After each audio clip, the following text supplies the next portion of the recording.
My daughter-in-law shaved my head while my son was away, unaware the house was in my name. The first thing I felt was the cold. Not the kind that creeps in from a winter draft or slips through a cracked window, but the kind that touches your scalp when something that has always been there, your hair, your dignity, your identity, is suddenly gone.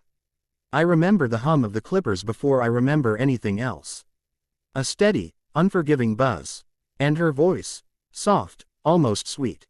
"Don't worry, Margaret, it'll grow back." I didn't fight her. That's what people always ask me when I tell this story. Why didn't I scream? Why didn't I run? Why didn't I stop her? But you see, when betrayal comes wrapped in familiarity, it doesn't feel like danger at first. It feels like confusion. And confusion freezes you. I had lived in that house for 42 years. Every inch of it held a memory. The hallway still carried the faint scent of lemon polish I used every Sunday morning. The kitchen cabinets, slightly crooked, were ones my late husband, Daniel, had insisted on installing himself. "No contractor will love this house like I do," he'd said. He was right. No one ever did, not even our son, Brian. Not in the way we had hoped. Brian had been a gentle boy once. Sensitive, thoughtful, the kind who would bring me wildflowers wrapped in his small fists. But life has a way of reshaping people, sanding down their softness until only sharp edges remain. When he met Clara, I thought, foolishly, that maybe she would soften him again. She was beautiful, polished, the kind of woman who entered a room and made people adjust their posture. Her smile never quite reached her eyes, but I ignored that. We all ignore things when we want something to work. After they married, they moved into my home, temporarily. "Just until we get on our feet, Mom," Brian had said, avoiding my eyes. I didn't hesitate. "Of course," I told him. "This is your home too." And I meant it. At first, Clara was kind. Or at least, she performed kindness well. She brought me tea in the mornings, asked about my health, complimented my cooking.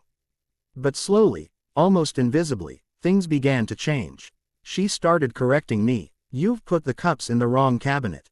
The towels should be folded like this. You really shouldn't eat so much sugar at your age." It wasn't what she said, it was how she said it. Like I was a guest in my own home. Brian stayed silent. That hurt more than anything. The day it happened, Brian was out of town for work. 3 days. That's all it took. I was sitting in the living room, knitting, a habit I had never quite shaken, when Clara walked in holding a small black bag. "Margaret," she said, too brightly, "I've booked you a little makeover." I laughed, thinking it was a joke. "Oh no, dear, I'm far too old for makeovers." She didn't laugh back. "No, I insist. It's time for a change." Something in her tone made my stomach tighten. "I'm happy as I am," I said gently. She stepped closer. "Are you?" she asked, her voice dropping. There was a long silence. Then she set the bag on the table and unzipped it. "That's when I saw the clippers. I think," she said slowly, "it's time we addressed the elephant in the room." I didn't understand. "What do you mean?" "Your appearance," she replied. "It's embarrassing." The word hit harder than I expected. "Clara," I said quietly, "I've lived a long life. I don't need to impress anyone." "You're not listening," she snapped. "This isn't about you. It's about us. About how people see us." I stared at her. "People see kindness," I said. "Or at least, they should." She laughed. A short, sharp sound. "You're naive." Then, before I could react, she placed a hand on my shoulder. Firm, unyielding. "Sit still." I wish I could say I fought. I wish I could say I stood up, pushed her away, shouted for help. But the truth is, I froze. The clippers buzzed to life. And then, the first pass, I felt the weight of my hair fall away. A lifetime of identity, reduced to silence. Tears slipped down my cheeks, but I didn't sob. It was too surreal for that. "You see," Clara murmured as she worked. "Much cleaner. More appropriate, as if dignity had an expiration date." When she finished, she stepped back, admiring her work. "There," she said, "now you look presentable." I reached up, my hands trembling, touching the unfamiliar smoothness of my scalp. I didn't recognize myself. Not in the mirror. Not in that moment. For the rest of the day, I stayed in my room. Not because I was ashamed, but because I needed to understand what had just happened. How had I let things get this far? How had I become so small in my own home? That night, I didn't sleep. Instead, I remembered. I remembered Daniel's laughter. I remembered Brian as a boy. I remembered the woman I used to be. And slowly, something shifted inside me. Not anger, not revenge. Something quieter, stronger, clarity. The next morning, I woke up early. Earlier than usual. I made breakfast. Pancakes, eggs, fresh orange juice. Clara came downstairs, surprised. "You're up early," she said, eyeing me cautiously. "I couldn't sleep," I replied, smiling gently. She studied my face, perhaps expecting resentment. She didn't find it. "Sit," I said, gesturing to the table. "Eat." She hesitated, then sat. We ate in silence for a while. Then I spoke. "Clara," I said, "may I ask you something?" She looked up. "What? Are you happy?" The question caught her off guard. "What kind of question is that?" "A simple one," I replied. She shrugged. "I suppose." I nodded. "That's good. Happiness is important." Another silence. Then I stood up. "I have something to show you." I led her to the study. A room she rarely entered. I opened the drawer of the old oak desk and took out a folder. Inside were documents, carefully preserved. I handed them to her. "What's this?" she asked, flipping through the pages. "Read," I said. Her expression changed as she scanned the text. Confusion, then realization, then something else. This can't be right," she whispered. "It is," I said calmly. "The house," she began, "is in my name," I finished. She looked up at me, her face pale. You never said anything.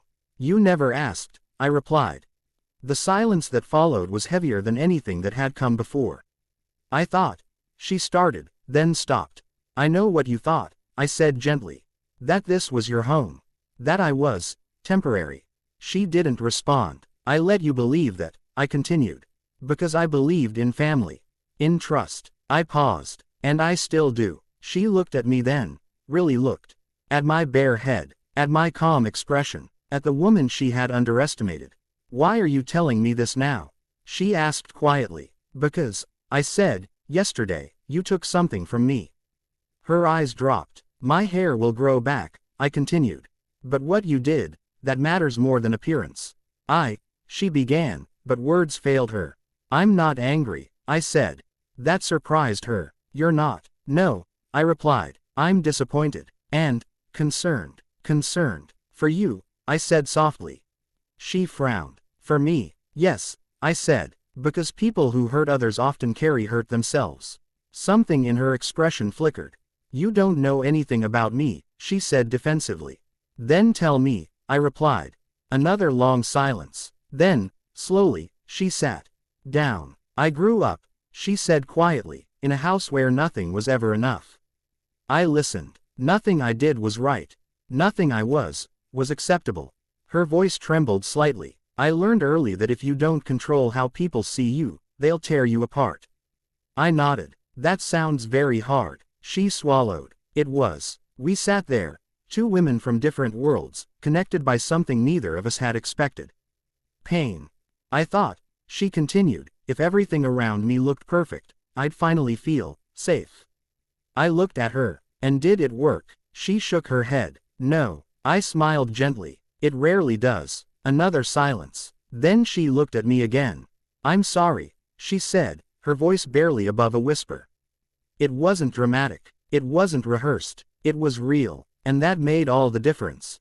I reached across the table and took her hand. She flinched at first, then relaxed. "We all make mistakes," I said. "What matters is what we do after." Tears welled in her eyes. "I didn't mean to hurt you like that." "I know," I said. "And I did. Because cruelty isn't always born from malice. Sometimes, it's born from fear." Later that day, Clara did something unexpected. She went out. And when she came back, she carried a small box. "I got this for you," she said, handing it to me. Inside was a soft, elegant headscarf. Beautifully patterned. "I thought you might like it," she said. I smiled. "It's lovely." She hesitated. Would you like me to help you tie it? I nodded. She stood behind me, her hands gentle, so different from the day before. Careful, respectful, she wrapped the scarf around my head, adjusting it until it sat just right. There, she said softly. I looked in the mirror. For the first time since the incident, I smiled. When Brian returned, he noticed immediately. Mom, your hair, what happened? Before I could speak, Clara stepped forward. I did it, she said. He stared at her, shocked. Why would you? I was wrong, she interrupted. And I'm sorry. He looked between us, confused. I placed a hand on his arm. It's been handled, I said gently. He didn't understand. Not fully. But he didn't need to. Some things aren't meant to be explained. Only lived. In the weeks that followed, something changed in our home. Not overnight, not perfectly, but steadily. Clara softened. She listened more. She corrected less. And sometimes, she laughed. A real laugh. The kind that reaches the eyes. And me, I found something I hadn't realized I had lost. My voice. One evening, as we sat together watching the sunset, Clara turned to me. Margaret, yes, dear, thank you, for not throwing me out. I smiled. Home, I said, isn't just about ownership. She nodded slowly. It's about who you choose to keep inside. She leaned her head lightly against my shoulder. And for the first time, it felt right.